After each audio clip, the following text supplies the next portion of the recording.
हुकूमत गिराने के लिए बैरूनी साजिश जारी, तहरीरी धमकी दी गई। वजीर आजम ने खत लहरा दिया, मजीद इंकशाफात का ऐलान। बाहर का पैसा और हमारे लोग इस्तेमाल हो रहे हैं।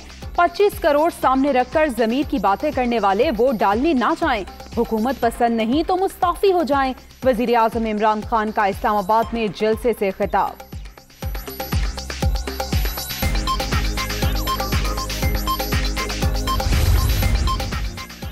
परेड ग्राउंड में चैं चैं करने वाले खुद सबसे बड़े चूहे। 2018 में वोट की पर्ची कुतरने वाले कौम का आटा, चीनी, घी और सुकून सब कुछ खा गए।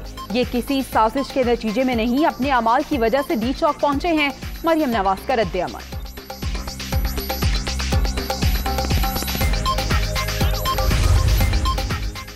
और सियासी मंजरनामे पर बड़ी पेशरफ, नून लीगी वफ्द की चौधरी बरादरान से मुलाकात। वजीर आजम के खिलाफ तहरीक अदम एतमाद के हवाले से मुशावरत।